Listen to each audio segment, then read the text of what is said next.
ပကံမျိုးရဲ့မနက်ခင်းအေးမြတဲ့လင်းညင်းဒီတခေသေးလှိုင်းထားနေခြင်းမြေပြင်ပေါ်မှာရွှေအောင်တောက်ပါနေတဲ့ဇီဒီတစုကအထင်ကြီးစရာဖြစ်နေပါတယ်။အဲ့ဒီဇီဒီကတော့ရွှေစည်းကုံဖရားအမေဖြစ်ပါတယ်။ဟိုးရှိခါကပကံနိုင်ငံကိုအင်အားကြီးမှလာအောင်တီထောင်ခဲ့တဲ့အနော်ရထာမဲမင်းကြီးတစ်ပါးရှိခဲ့ပါတယ်။သူဟာစစ်ကြီးမှသာမကဘာသာရေးအတွက်လည်းအလွန်ကိုအားထုတ်ခဲ့သူဖြစ်ပြီးဗုဒ္ဓဘာသာကိုပကံနိုင်ငံတခြားပြန်ပွားစေဖို့အဓိကစူးစမ်းခဲ့တဲ့မင်းတစ်ပါးလည်းဖြစ်ပါတယ်။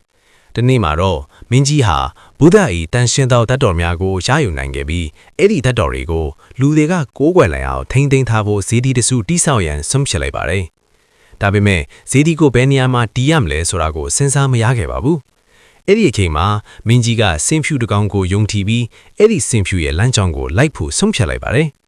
စင်ဖြူကိုတတော်လေးတင်ပြီးလွှတ်လိုက်တဲ့အခါစင်ဖြူဟာပကံမြေပြင်တစ်ချောင်းရှောက်လန်းသွားပြီးနေရာတစ်ခုကိုရောက်လာတဲ့အခါရက်တန့်ကမြေကိုတူးပြီးအော်ဟက်တန်ထရက်ကထိုင်ချလိုက်ပါတယ်။မင်းကြီးကအဲ့ဒီမြေနေရာကိုတဘာဝအမတ်တာအဖြစ်သတ်မှတ်ပြီးဇီဒီကိုတိဆောက်ရန်ဆုံးဖြတ်ခဲ့ပါတယ်။ဒါနဲ့ရွှေစည်းကွန်ဘုရားကိုစတင်တိဆောက်ခဲ့ပြီးတတော်များကိုထဲ့သွင်းသိမ်းဆည်းထားခဲ့ပါတယ်။သို့သောမင်းကြီးရဲ့အသက်အရွယ်ကြောင့်ဇီဒီကိုအပိသက်မမြင်နိုင်ခင်မှာပဲကွယ်လွန်ခဲ့ရပါတယ်။ထို့နောက်နန်းတက်လာသူကျန်စစ်သားမင်းကအနော်ရထာမင်းကြီးရဲ့စန္ဒာကိုဆက်လက်အကောင့်ထဲပို့ပြီးဇီဒီကိုအပိသက်တိဆောက်ပေးခဲ့ပါတယ်။အဲ့ဒီအချိန်မှာစပြီးရွှေစည်းကုံဘုရားဟာပကံနိုင်ငံရဲ့အရေးကြီးဆုံးဘာသာရေးနေရာတစ်ခုဖြစ်လာခဲ့က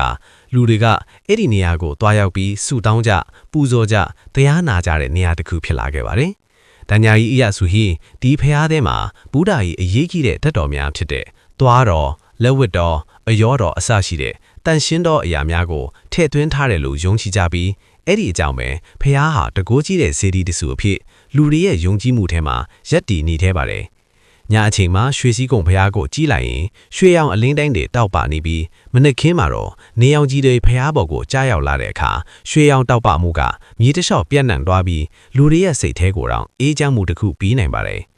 အဲ့ဒီလိုနဲ့ရွှေစည်းကုံဖះဟာတမိုင်းယုံကြည်မှုဒညာရီနဲ့အနုပညာပေါင်းစပ်ထားတဲ့အထူးထင်ရှားတဲ့ဇီဒီတစုအဖြစ်ယနေ့ထိပကံမီထဲမှာတည်ရှိနေပြီးလူတွေရဲ့အားထားရာကိုးကွယ်ရာစိတ်အေးချမ်းရာနေရာတစ်ခုအဖြစ်မပြောင်းလဲပဲဆက်လက်တည်ရှိနေစေထင်ပါတယ်။နောက်ထပ်ဗဟုသုတရစရာဗီဒီယိုတွေလည်းကြိုးစားပြီးတင်ဆက်မှာမို့ကျွန်တော်ရဲ့ channel လေးကိုလည်း subscribe လုပ်ပေးပါအောင်နော်။အားလုံးကိုစိတ်နှဖျားကျမ်းမာကြပါစေ။